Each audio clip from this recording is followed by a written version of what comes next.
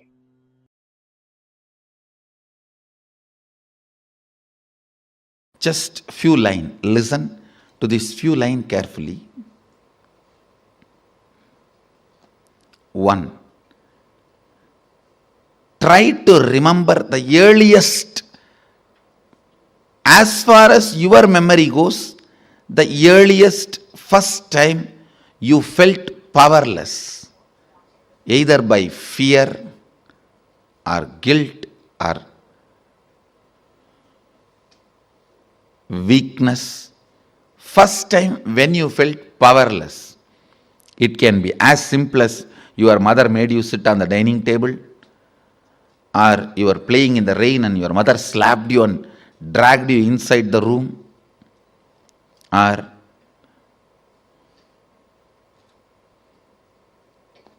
just a stone thrown by your friend or your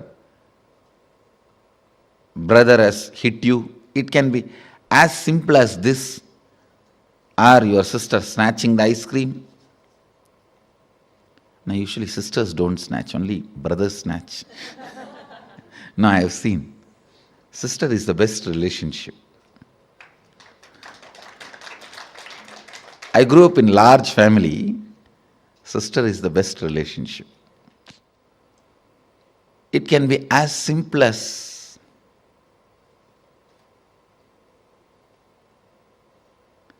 your mom gave one sweet extra to your younger brother. Your dad gave one cloth or jewel extra to your younger sister. It can be anything. First time when you felt powerless, what was your inner image? Means, what did you tell about you to you? What was your outer image? How you showed you to others? How you reacted to that situation? And what was your life image? Means, how did you judge others or life at that moment? Listen, what was your inner image? What was your outer image? What was your life image at that moment? It is almost like a surgery. You have to now cut yourself and see. It's a surgery, literally. Because now you will remember an incident which happened at the age of 8. When you try to find out, open that incident, suddenly you will remember something which happened at 6. When you cut and start remembering that incident, suddenly it will open up something which happened at the age of 3. Earliest memory.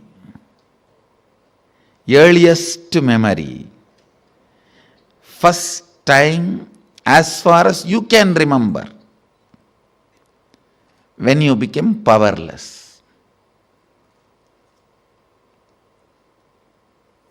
Actually, you will be surprised, because I'm going to blow prana into you. Means awaken your pranic energy. You will remember the memories you never thought, you never imagined you will be able to remember.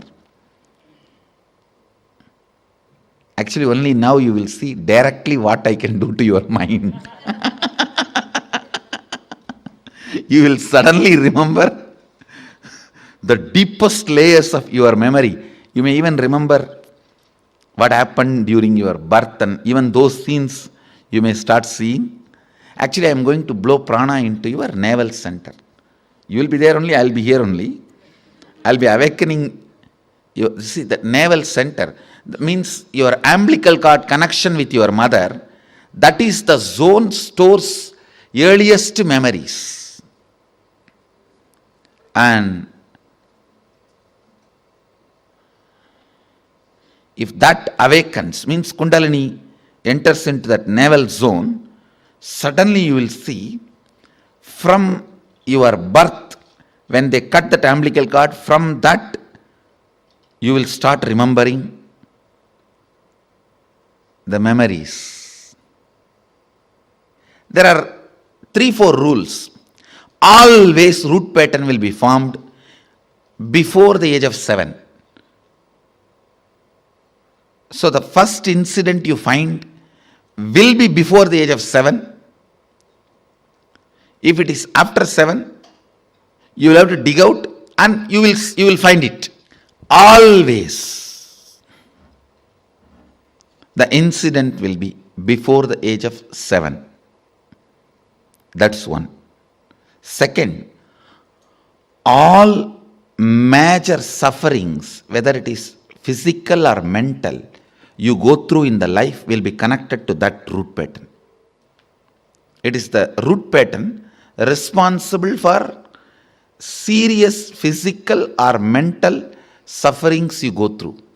It starts only from there. And blessed are those who complete with their root pattern when they are young or before it manifests as any serious disorder.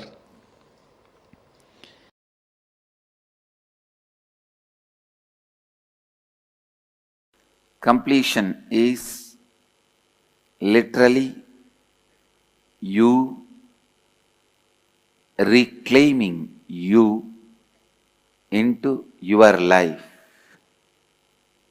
I can go on and on. I tell you, the only gap between you and the Vedic tradition, you see, in the Vedic tradition we tell like this hundreds of stories where Mahadeva himself came and gave a witness. He himself came and taught lessons. In Vedic tradition we tell so many stories. Surely our masters are not liars and they are not the people with superstitions.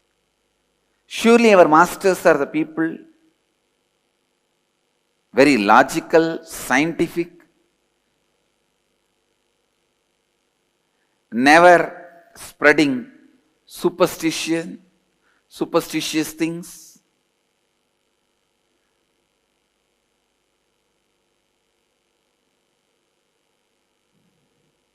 But in the modern day, all these things are thought to be superstitiousness. Why there is so much gap? See, in the Vedic tradition, if somebody curses, it happens. An ordinary housewife, Savitri, is able to stop the sun.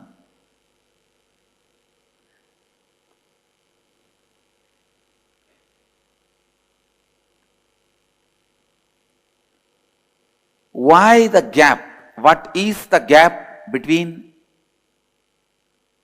the life during the Vedic times and now? Why all that which happened at that time is not happening now?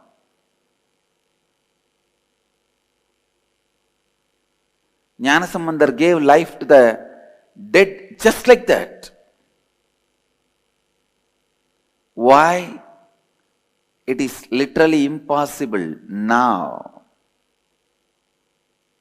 I tell you, the only gap, why it was happening at that time, why it is not happening now, the answer is incompletions. It is incompletions.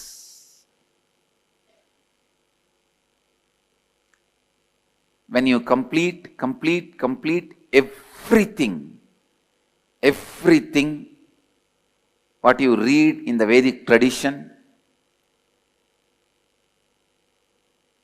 becomes reality, can be reality. I tell you, Completion is the bridge to reach Vedic tradition, to reach the extraordinary powers, to experience extraordinary happenings in your life. Completion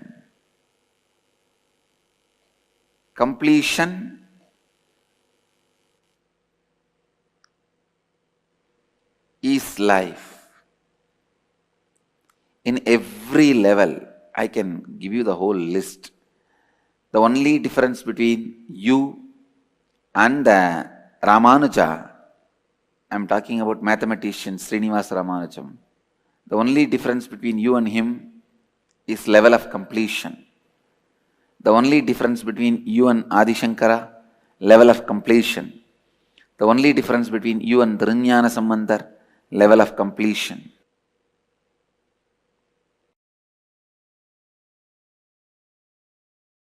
Sit. I'm giving you the precise instruction from Mahadeva's definitions. Sit and decide that you are going to complete with some of these past incompletion, and let your attention be on the whole incompletion being relived with the clear understanding of unclutching. Disidentify why that happened, because it has happened. With that understanding, why that happened, because that happened. Why you reacted the way you reacted, because you reacted the way you reacted. Why the action, because the action. Why the reaction, because the reaction. Any past incident has no valid, adequate reason to the present conscious cognition. Any past reason cannot be adequate for the present cognition. Any past incident has no reason or cause for why it happened the way it happened. It just happened the way it happened, and it did not happen the way it did not happen. That's all. With this clarity, relive, you will see the form you are able to remember in which the incompletion happened will melt down, will lose its power over you. That is the definition that completion has happened. The incompletions have melted down. Go on, go on, go on. Other than the form you are having this moment, you should not be able to remember any form of the past. Then you become formless.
Very beautifully, Swamiji explained to us about how we should reclaim our life through completion. Swamiji explained the power of what completion can do for us in our inner space. How many of you are learning about completion for the very first time here? For how many of you, it's like, wow, completion is just so beautiful. What are the clicks that each of you got about completion? Can all of you please share? Come on, can I request all the participants to come and sit in front of the camera? Ma Chetana says me. Okay, good. Nityananda Ma Priyadarshini Chakravarti, nice to see you. Ma's Joyce, Nityanandam.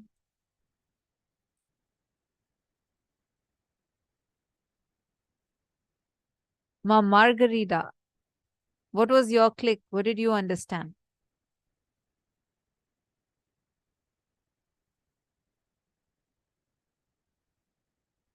I see Ma Joyce sitting and intensely listening.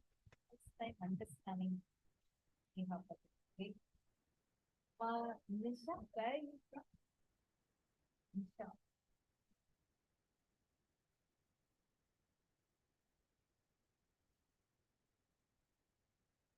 Ma Sneha Patel, don't worry about online education. See, what you are getting is like a blue, right? What you feel, me, biggest message for years together. We are getting it just the one single tap, one English thing. We just need to work on fine-tuning our connection more and more. And also, Ma, when you're manifesting powers, right? It's not like it's a process. Many times, for like she was saying, 40 years people do penance to be able to have a glimpse of third eye. Here, even you being able to see colors, read people's minds, even you knowing that you have a possibility to manifest itself is the biggest boon. You just need to fine tune, and this is just the day 2 of the program. Constantly practice the science. And the best news for you is it's a science, means it's tested, time tested, and foolproofed. So this is a science that will work for you. You just need to keep applying these truths again and again, practice the science of completion. You will start manifesting. This completion science that Swamiji just explained, right?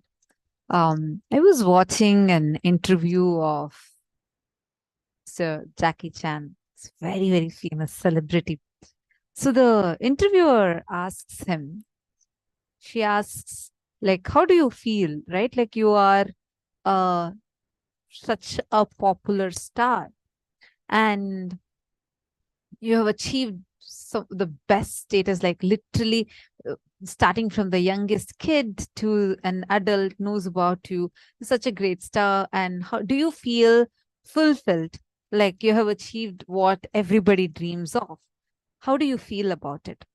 And he answers in that interview, he says, no, I still don't feel happy because my past, how I have been in the past is sitting on me like a load. I'm of course grateful for what I am having now, but how I was in the past, it stings inside me. I was really amazed when I heard that because I understood what Swamiji is giving to us, the biggest blessing called completion, where he empowers you to reclaim your life through completion. This is billions of dollars worth. I was thinking, if at all it's possible, I would like to take this science and go and give it to him. What Swamiji is giving to us is something like truly, truly like what are having from the past can just out of you. I want to explain this a little more. When we say completion, and when Swamiji explained about the root pattern, how it gets formed at the age of 7, within the age of 7, that incident, it's like, just imagine and see, Like, for example, I'm just taking an example of Ma Joyce. Let's say her root pattern is somewhere in the age of 5 or 6. Maybe some incompletion she got when her brother is trying to take away the candy from her. But now she may be 20 or 30, but still that 4-year-old Joyce is sitting inside her and suffocating her. Are you all understanding? It is such a huge struggle that all of us are facing without even knowing that we are still stuck so many years, a few decades old. I was having a very strong pattern. Like, I'll have this asthma problem, like severe asthma. I won't even be able to go to cold places, or like even if the weather changes a little bit, I used to get immediately affected with asthma, like wheezing, severe wheezing. And I used to be allergic to so many types of foods. I used to not be able to eat even things like grapes or any such fruits. I used to be allergic to them. I used to not be able to eat majority of foods. And that will in turn make me feel even more incomplete. This was my thing when I was a young kid.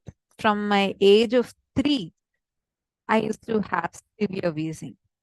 And when I came and joined Gurukul, so actually I met Swamiji, and the day I met Swamiji, I joined Gurukul. So I didn't really know who Swamiji was. I didn't know about completion, integrity, or authenticity. None of these I knew. I directly joined Gurukul. So everything that I learned was only after joining Gurukul.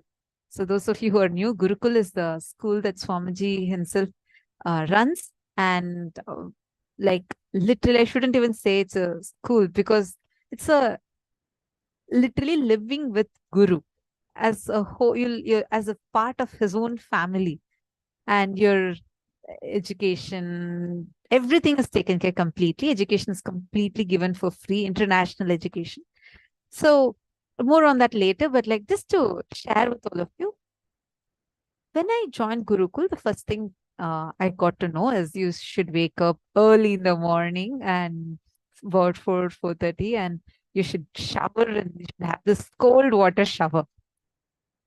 And that's how your day starts. Like, you should go for yoga, and then you'll have this cold water shower. I was like, oh my God, will I be able to do this? I mean, cold water shower, okay. Will my body be able to handle this?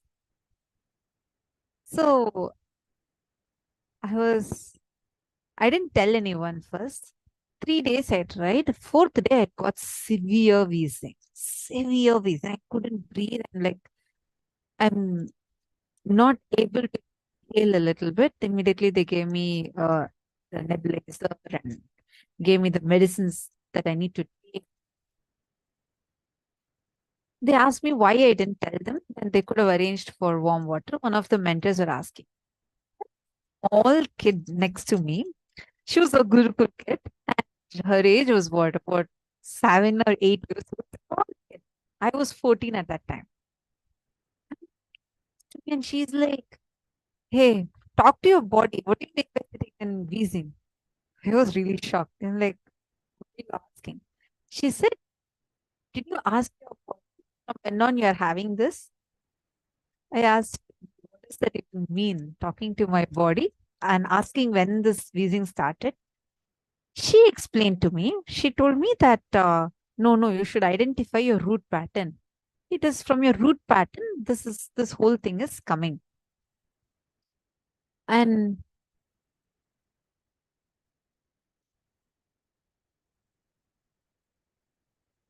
sorry, is this better, Nityananda? I'm seeing that my voice is breaking. I see some comments. I hope now it's better. Okay, thank you so much, Masneha. So this kid, small 7-year-old kid, comes and asks me like this. Then I went and like that day I took the nebulizer, but then after that I went to my mentor. I asked her, Ma, what is this? This kid is coming and telling me like this. That time she explained to me, she guided me with this science of completion. First time I understood that the very first time I was only a 3.5-year-old kid, and in front of me, there was a family fight happening, and that whole scene affected me so much. So any time I had a feeling of being unloved, I started getting triggered into this wheezing. The moment I understood that and completed with that, and then she explained how, based on that, then I'm building all other conditioning, saying that this cold water is going to affect me, the weather is going to affect me, these fruits are going to affect me. These are all conditionings. But the fundamental root was that incompletion I got when I was just a 3.5-year-old kid. After that, I completed. Never again, because of cold water or because of these external situations, never this wheezing came back. Always it will be some thought current. If it triggers, then I will know how to complete and get back. It was never because of the cold weather.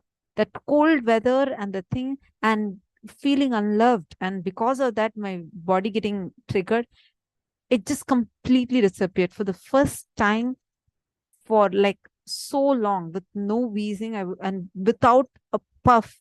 Like from after that day, I never carried the puff anymore with me. It was not even a requirement before and all. Even for a few minutes, if I'm going walking and coming back, or I'm playing and then coming back, I had to have that puff. But after this completion, there was that whole dependency on this puff completely disappeared. Understand the science of completion. It's so powerful, whether it's in your health or in the aspect of your relationships, even the way how you relate with yourself. This will completely transform that. How many of you are understanding this? See, now we are all going to be doing this completion process, and we are all going to do this step by step. We'll explain it to you. And just dissect and understand your inner space, you will actually see right now so many patterns that you're actually struggling with to get yourself free from. You will simply start liberating yourself from that. Swamiji always gives us one analogy. How many of you have been to Indian temples, the Hindu temples in India? And how many of you have seen the elephants being tied in the Indian temples? If you see the Indian temple, elephants will be blessing you when you go there. How many of you have noticed it? Or how many of you have been there? Could you all put in the chat?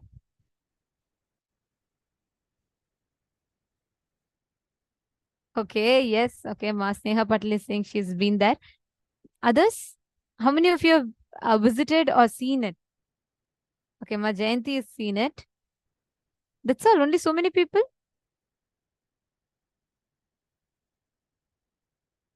Okay, my Yoga Jnana Rupini is also been there. That's wonderful. If you have attended IAS, you would have definitely been there. Ma Karichav, how about you? Have you seen these huge elephants standing? Ma Nisha has also seen. Ma Chetana has also seen. Okay, you know one interesting thing about them? These huge elephants that stand there in the temples to bless, if you observe, if you have ever closely observed, you will see in almost 100% of the temples, all the temples, these elephants will be tied with a thin rope, like a very weak rope that we normally use to tie.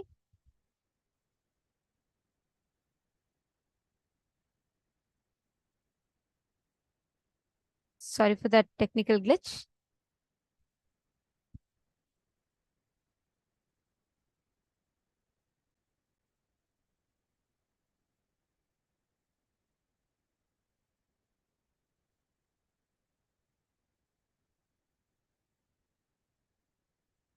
Sorry for the technical glitch. I think you all lost your video for a brief moment.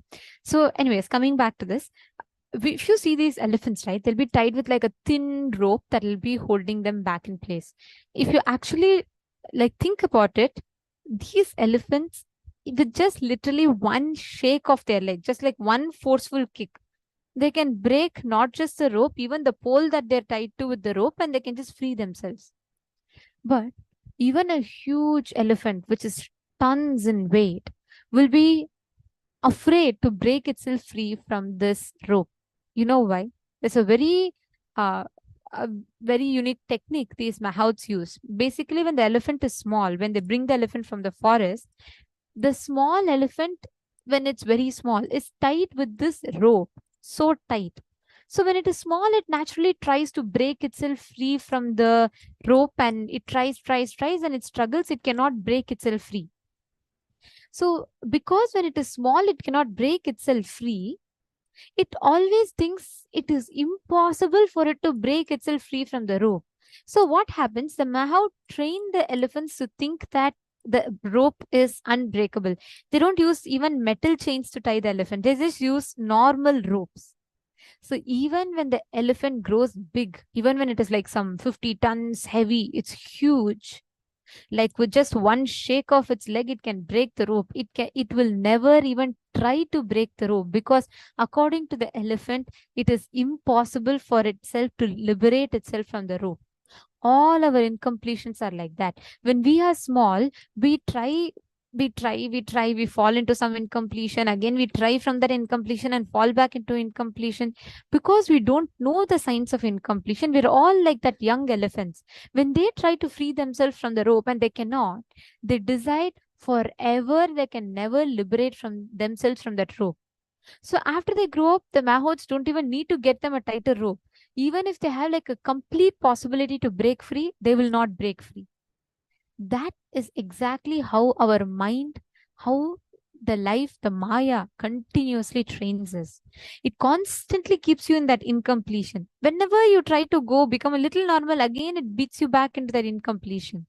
So what happens? By the time you grow up, you decide, oh, that's all is life. This is all I am. That's why every time when you start out, you start your life with completely thinking that, oh, yes, everything is fine. And, I can become a superhero. I can manifest powers. I can do this. I can do that.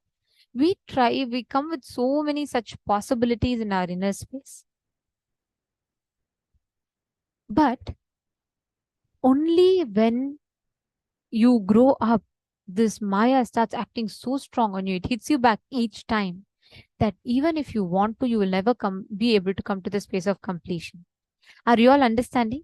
So this process, you that shackles of incompletion that binds you, which is very weak in itself. But because from young age, it has been continuously training you to be within its clutches, it will feel for you almost impossible to break free from that. See, Ma Chetana is asking a question. She's asking, how do we remember these things from the past? When we go back to that incident and relive and complete, how do we know that we did the completion? I do get those thoughts. I remember those incidents many times, and it's like I have relived, still trying to understand how completion works when it is still painful when we relive or go over that. Okay, so here comes a very important question, because reliving is not the same as remembering. When you remember, you're remembering as Chetana, Ma Chetana now in a present moment and referring to the past incident. It's like, and then you remember that. See, that's what it's called as remember. So every time you remember, it becomes a part of you again and again. You're remembering it again as a part of you. That's why that pain is continuing to be there, and the pain continues to be extending into your life. So, like, for example, when you are remembering some incident, it is like with the updated intelligence, you know what you did was something wrong, or you feel guilty, or you feel so angry, whatever you feel. But that past creates a reaction and upsets you now in the current situation. Completion, reliving and relieving is a different thing.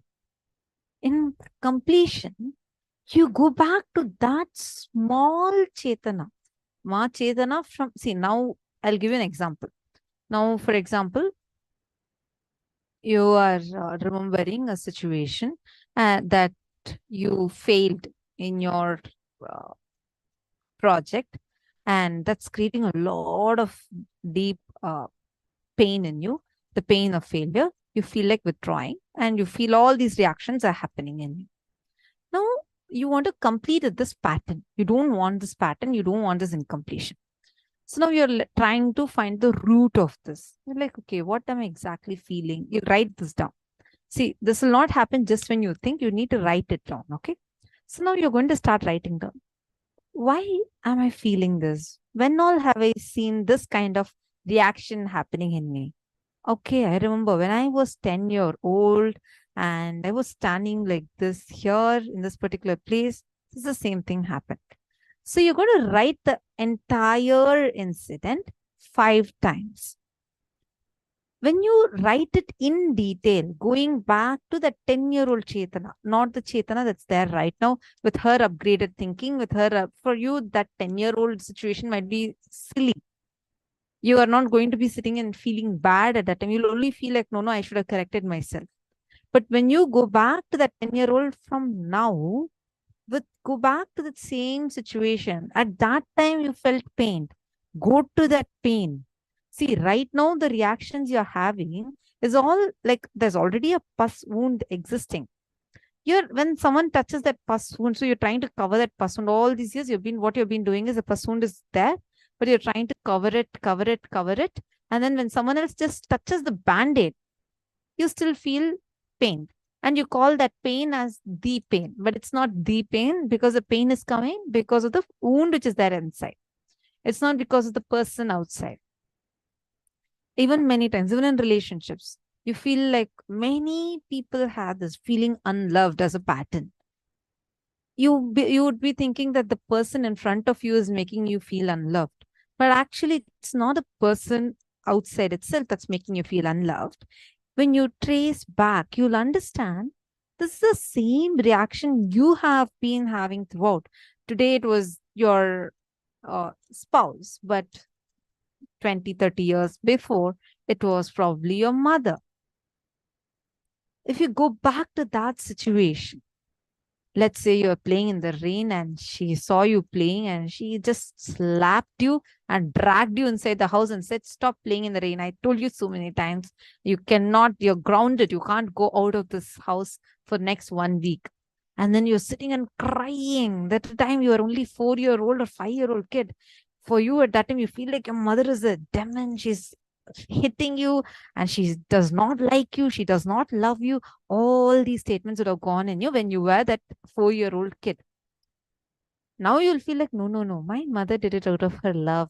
She did it completely just to protect me from that rain. Otherwise, look, I would have gotten fever. Right. But that knowledge you're having now, that's your upgraded thinking.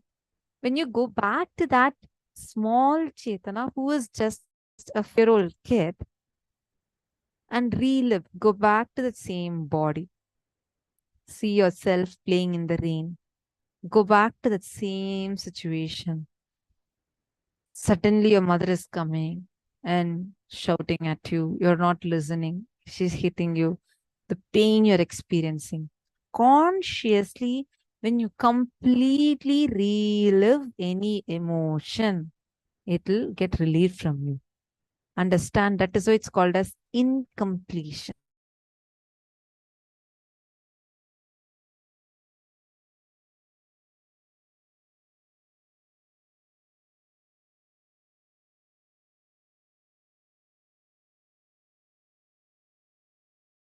Back to the same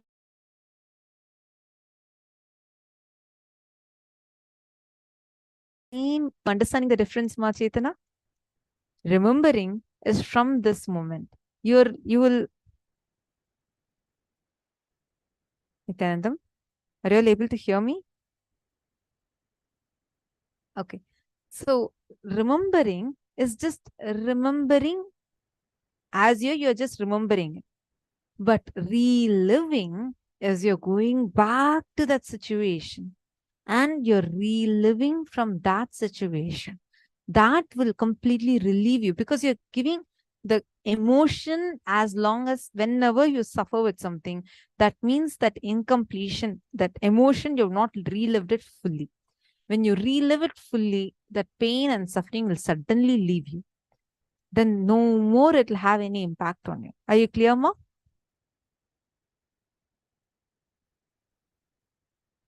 Are all of you understanding? Nithyananda Diana, nice to see you.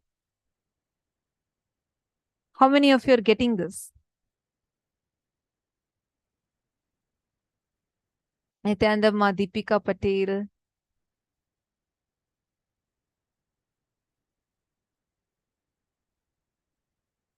See many of you here. I request you all to share with us if you're understanding the whole process of completion clearly. And if you have any other doubts, you can ask. How many incompletions are there? As much as you have. But yeah, that's every thought that again and again comes to you, anything in you which is otherwise that you are divine is an incompletion. Anything. Even if something tells you you're a human being, it's an incompletion. It's at different levels. Most importantly are our root patterns. The main patterns like anger, jealousy, fear, phobias, all of that are the main patterns we need to complete. It's like the root. So if the root is removed, then the whole tree is kind of just uprooted. So you don't need to worry about remembering so much. You just go back to some incident sitting in you as the pain pattern. Something when you remember which triggers pain in you. Just go back to that incident. Now let's all do that exercise. See, Ma Sneha, you're asking, how do we identify that root pattern before 7? I don't remember anything of that age. Actually, this is a common thing that all of us think. But the truth is, all of us have that memory inside of us. Just with yourself. See any recurring pattern, the pattern that causes the most powerlessness in you. What's the pattern? Now, any past hangover that is sitting inside of you and suffocating you, causing you powerlessness, is the incompletion. When that incompletion repeats again and again and again, over and over in a period of time, based on a particular situation or something, whatever the external reasons might be. But if you are having the same kind of reactions to it, like you withdraw or you cry, you break down, you feel that everybody hates you, you feel there are like certain same type of words, like a cliche words that keep running in you every single time. You first identify that and write that down. We'll explain the process now. Just go back to the earliest memory you have. You may not be remembering anything from your 4-year-old, but you would be remembering something, let's say, from your 20 years old. Write that and complete it. Suddenly, when you relive the second or third time, you'll suddenly remember something much when you were younger. Maybe you'll remember from your age of 10. Then when you go back and try reliving that, you will remember something much, much, much before that. You may have a question, okay, what if I don't remember the exact incident? Like, how will I know what color dress I was wearing? How will I know what I was telling at that time? I vaguely remember. I remember what my friends told me. I remember from what my mother told me, my sister told me. Even those things, however you remember, relive from that. You will suddenly start seeing the exact visual coming in you. Are all of us clear? Let's enter into the process.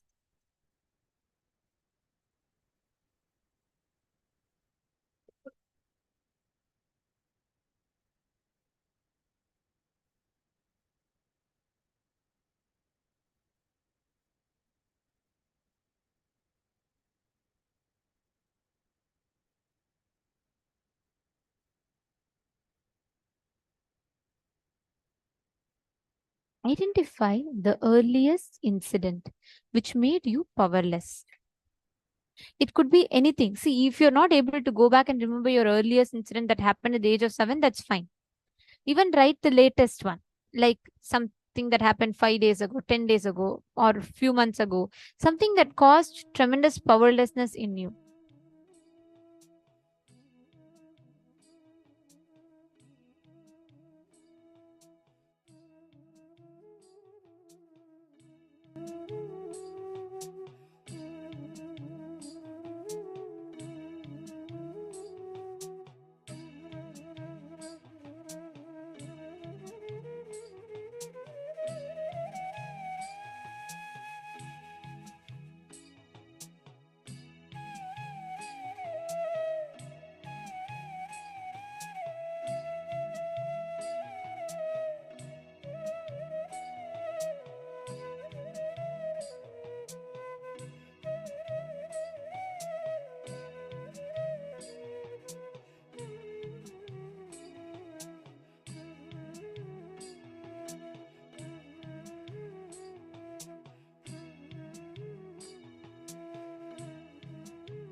relive. Identify that earliest situation. Understand? I see some of you very sincerely doing. Sit and write the whole thing clearly. If you have any questions, feel free to ask. Just go back. You should go back to that exact same situation, same incident. Just relive the exact same incident by going back to situation. First, with the root incident that you've identified, start doing the self-completion using a mirror. Go through all the situations and incidents from your earliest memory till now. Look at all the incidents that you have cognized. In each of these situations, identify the dominant pattern that repeats again and again and again in many of these situations.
Completely focused, take a mirror.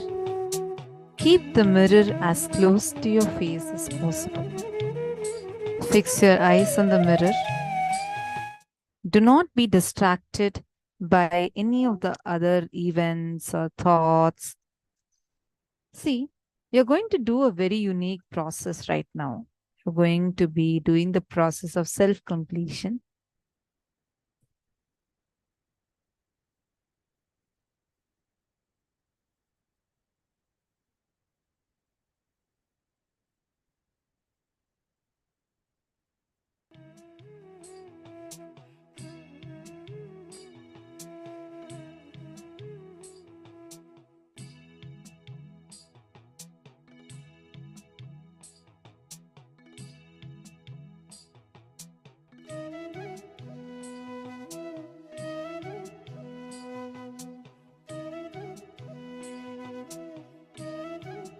everyone to please take a mirror, keep the mirror in front of you. Listen, this is a very powerful process that we are going to be entering into.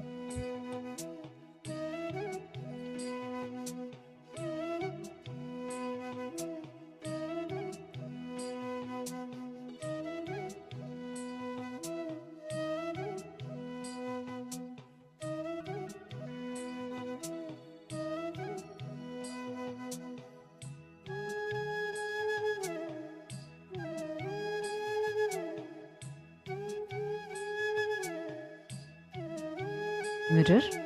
Keep the mirror in front of you. Small mirror is enough. You're just going to see, if you're able to see your face, that's enough, because you're just going to fix your eyes onto that. Yeah, I know today we have a lot of processes involving a mirror.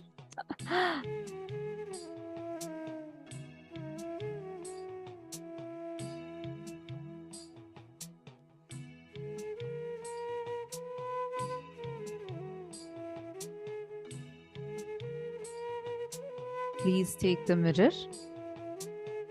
All of you I hope all of you are having the mirror with you.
Step by step of what exactly you need to be doing. See, right now you're first going to be taking a mirror, and in the mirror you're going to fix all your 3 eyes onto your reflection. Now start watching it like how you would watch a movie. You're going to literally watch the entire incident that had happened, whatever you want to relive, on the mirror. Literally, it will start appearing on the mirror. You're going to watch it like how you watch in the television. You're going to watch it exactly like that. So sit and start doing the Swapurnatva Kriya, self-completion process right now. Please start.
we are going to be working on complete completion. Please understand,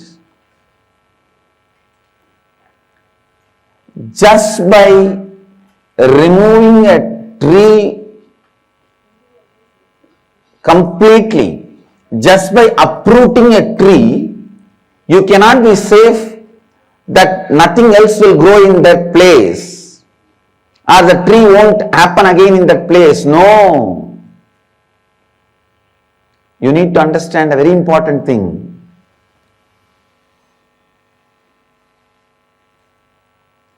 If you just see outside the ground where the Nithyananda Sabha is going to be built, there are hundreds of neem trees. We uprooted all of them and cleaned the land. But go and see, at least 50 neem trees are again back. Even if you uproot the tree, the essence of the tree stays in the ground. So when the water comes and the sun comes, the tree starts happening again. There are some trees you don't need a full seed for the tree to happen. Just the essence of the tree is there in the mud, that's enough, it will grow. There is a herb, Amambacharisi. Just the essence of that herb is enough, it will grow. Same way, just removing your root pattern is not going to completely liberate you. How to stop the tree not happening again? How to make sure the tree will not happen again? How to make sure the tree is not going to sprout again? Burning, boiling the very root, it's a very land where the root can sprout. Same way, burning your consciousness, purifying it to the root from where even the root patterns can grow. That is what I call complete completion. Manonmaniya Vidya. In Sanskrit we call it Mana Unmana. Awakening inner space. Awakening the inner space. Mana Unmana. Please listen. Awakening the inner space. With this process of complete completion, we make sure even if there is a smell or the essence of the root patterns exists in the ground, on the soil, it doesn't sprout again. It doesn't grow again. Manonmani. Please understand. Mana, Unmana. Unmana means awakening. Mana means inner space. The complete completion awakens your inner space completely and does not allow any leftover unattended roots of the root patterns. For a neem tree to happen again, 1 inch old root is enough. Please understand. Just an inch length old root is left without removed. The tree will happen again. You don't need a seed. For a banyan tree to happen again, just 3-inch root if it is left without being removed from the land, that is enough. It will happen again. You don't need a seed. For your root patterns to grow again, you don't need to leave 3 inch or 1 inch. Just if you go back and see the same people, that is enough. If you see the same people who are responsible for your root pattern, that is enough.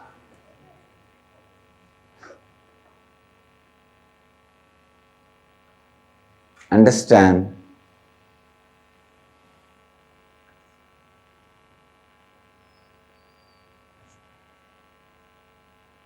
The complete completion is like ensuring the safety, ensuring the spiritual protection. All incompletion is nothing but the fact not being given enough inner space and cognition and respect by you. And the perception itself is given the first priority and respect. If the perception is recorded as a reality in you, which is going to be constantly changing, will give you a deep insecurity and instability in your life. But instead, if the fact is given the place of reality and the perception is given the place of perception, the recognition,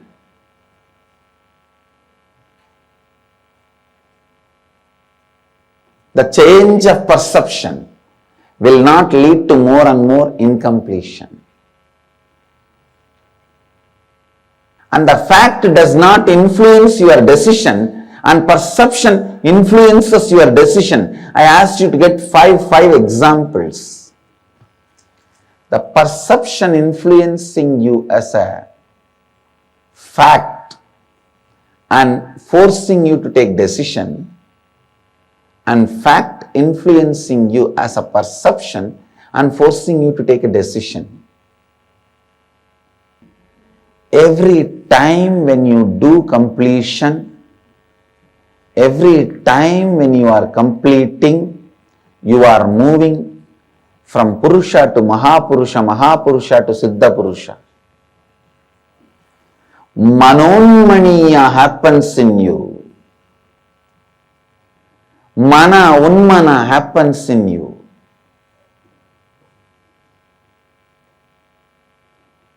Bring completion every time. Every moment of your life, feel complete. Be in the space of completion, powerfulness, joy, bringing the space of completion, bringing the space of completion in every thought, every word, every action, every feeling, and every moment of living is enlightenment.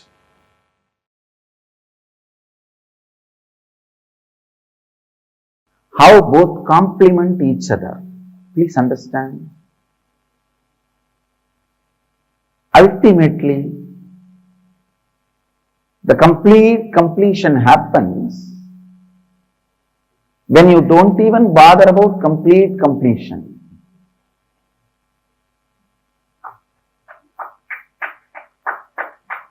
Even the desire or the effort for the complete completion is surrendered. Even when that effort is surrendered at the feet of the divine, the complete completion happens. The signs of surrender. Please listen. Listen sincerely and intensely. The more and more and more completion you do, the more and more and more the surrender starts happening in you.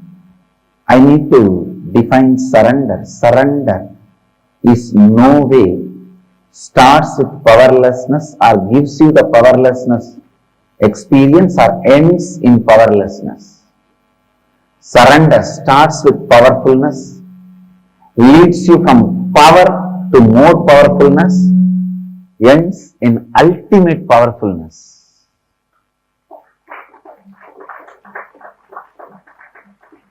Surrender is no way connected to powerlessness. Many times in your powerlessness, the giving up, you call it as surrender. No, giving up is not surrender. Giving up is not surrender. Listen, giving up is not surrender. A Shiva Bhakta will never give up on himself or others. Surrender doesn't come by powerlessness. It comes by tremendous powerfulness. The signs of completion and the signs of powerfulness both complement each other.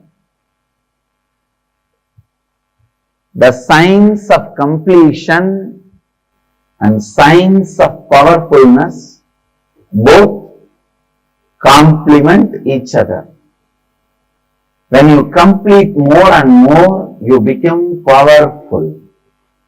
When you surrender more and more, you become powerful.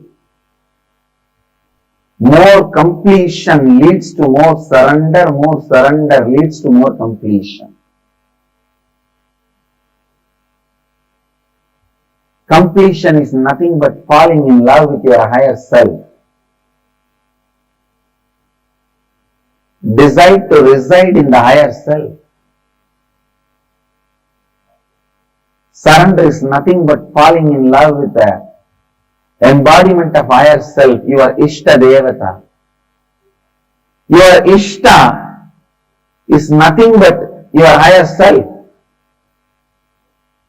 Surrender should lead to more and more Ishta, not Kashta.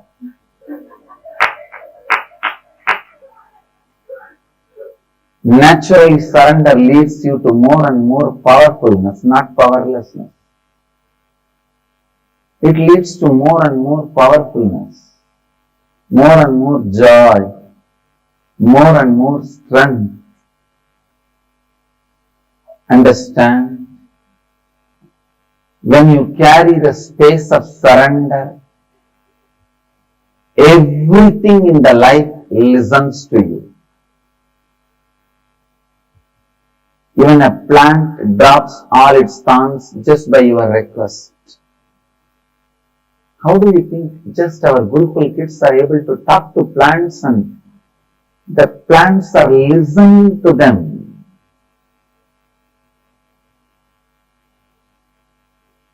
And they are dropping their thorns. Understand, it is not a myth or a story I am talking. We can show you in front of your eyes. The surrender makes you deeply powerful. The space of completion makes you deeply powerful. Surrender is misinterpreted, given wrong meaning in the Western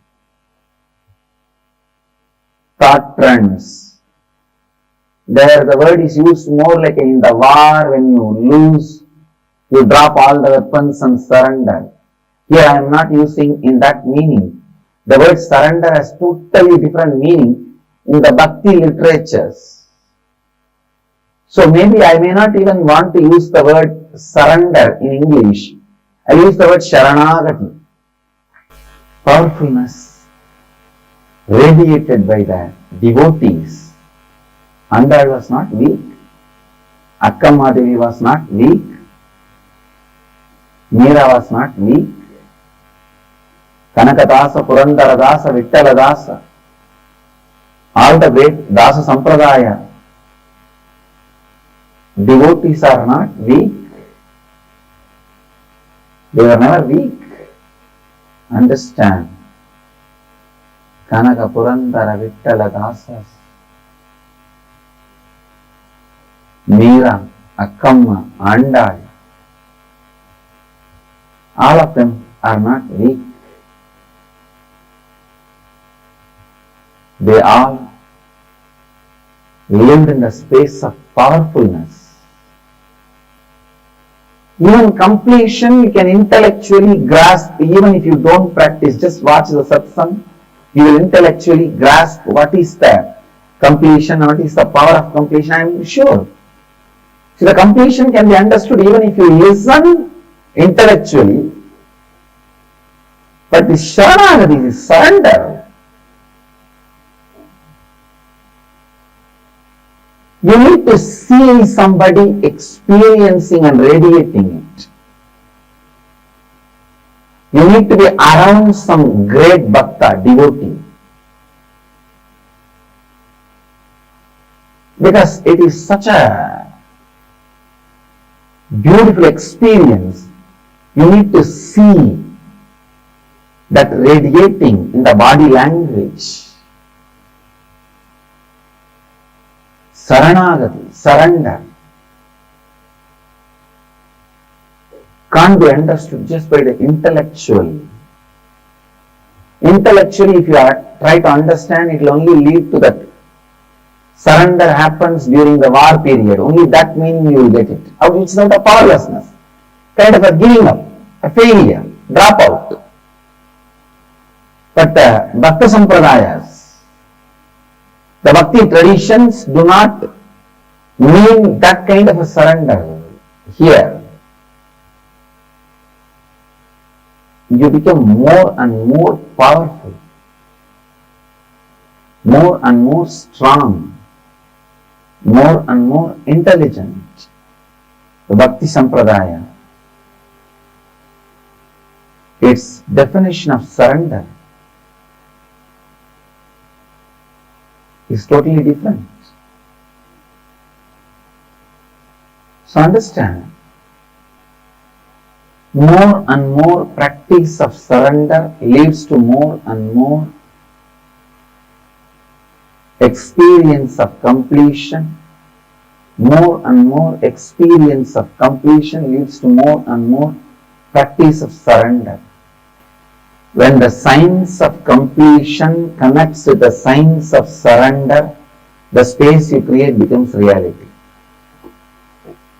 Because all your individual incompletions should be completed.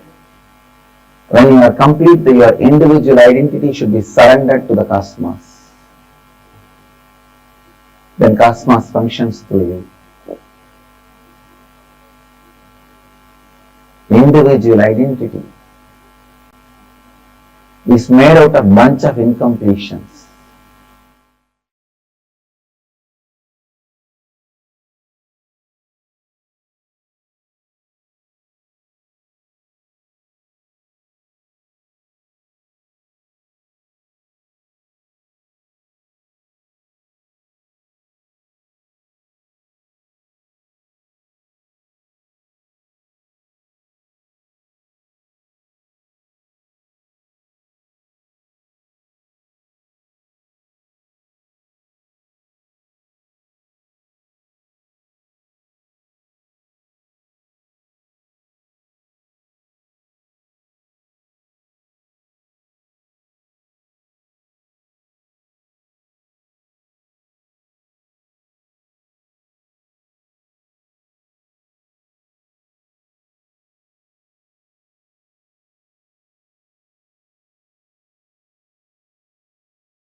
Swamiji very beautifully revealed about how constant incompletions that we carry with ourselves, all the incompletions, the patterns, the perceptions that we carry inside of us, they constantly impact our present and affect, manifest as our default future. All the incompletions that we carry, every incompletion that we carry is nothing but the fact not being given enough inner space and cognition and respect by you. And the perception itself is given the first priority and respect. If the perception is recorded as a reality in you, which is going to be constantly changing, it will give you a deep insecurity and instability in your life.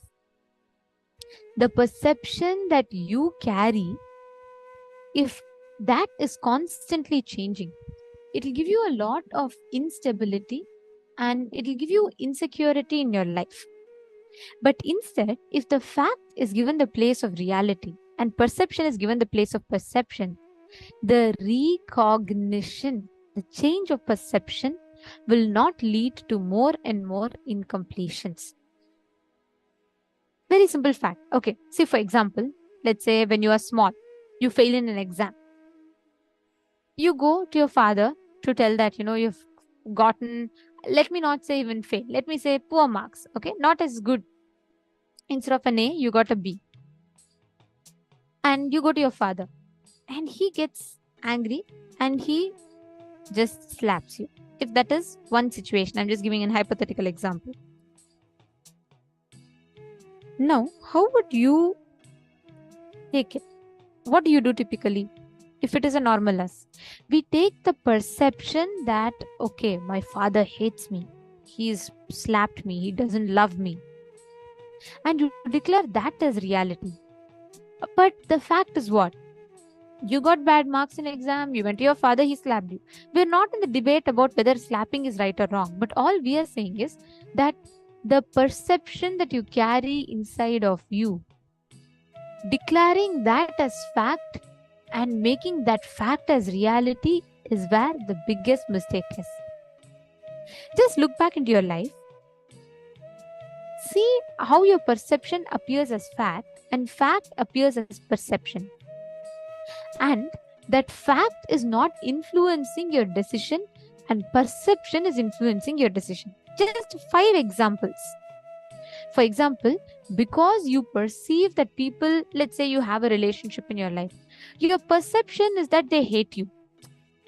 Like, for example, one of your cousins, she might have, one of the friends would have come and told you that your cousin really is jealous of you and she tried gossiping about you. And that becomes your perception. But that perception becomes a fact even before you know. So based on that perception, you perceive every incident around you. Every interaction with your cousin you perceive based on that. Just look back in your life and list down 5 such situations in your life. I request everyone to sincerely do this.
Write down at least 5 examples of this. Another example that you can have is you may feel the fear of cancer because the next guy who works next to you is smoking. The passive smoking cancer fear may be looking very possible for you. And the machine which directly you are working, even if you miss one moment, your hand will go away, that accident will be impossible for you. This example is to show about how the perception, the permutation combination of perceptions, permutation combination of the perceptions which we declare as facts. So write down at least 5 such examples where you declare the perception to be reality. Some perception someone told you that becomes the fact and becomes reality, whereas the fact will not even look close to reality for you. It will just seem like a perception for you.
this completion, when you realize how you make the perceptions that you carry as facts and reality,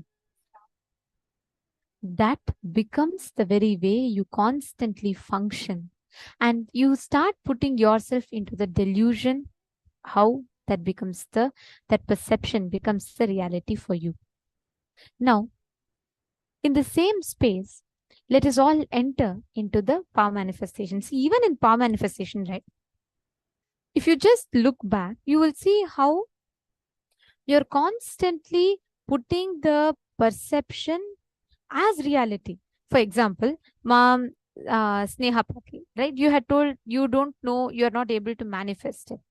That is a perception of yours where you're declaring that the power manifestation is not happening. You are manifesting that as reality. So you just need to attend to this one aspect, how you're making the perception in you as reality. Now, I request every one of you here to take a few minutes, okay? We're just going to do one round. Let us intensely do this. Decide to connect to one person and just see constantly inside of you how a perception of another incident is making you believe that is a reality, and you feel like, okay, I cannot manifest powers, this is not going to happen to me, this is not going to work for me. Just see how you let that become the reality for you. Consciously see and drop that. Again and again come back to the fact that when you chant Mahavakya, when you're unclutched, the manifestation will happen. You will simply see how it will start happening. I request all the participants to connect to a partner, and please start. In this round, pick any one incident that you would like to scan.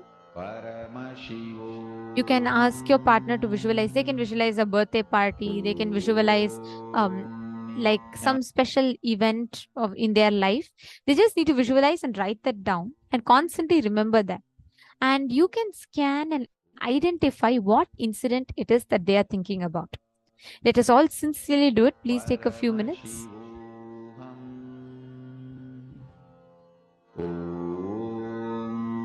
Nithyananda Paramashivoham. Om Nithyananda Paramashivoham. Om Nithyananda Paramashivoham. Om Nithyananda Paramashivoham. Om Nithyananda Paramashivoham. Om Nithyananda Paramashivoham. Om Nithyananda Paramashivoham. Om Nithyananda Paramashivoham.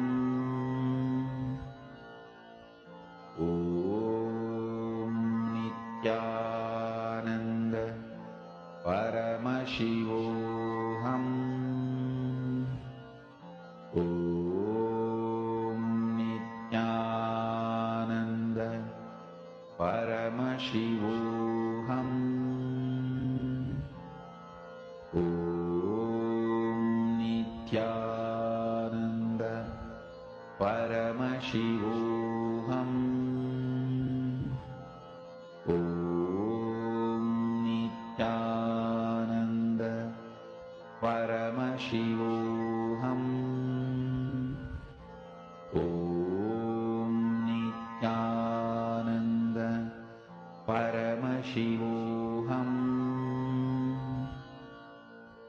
Om Nithyananda Paramashivoham.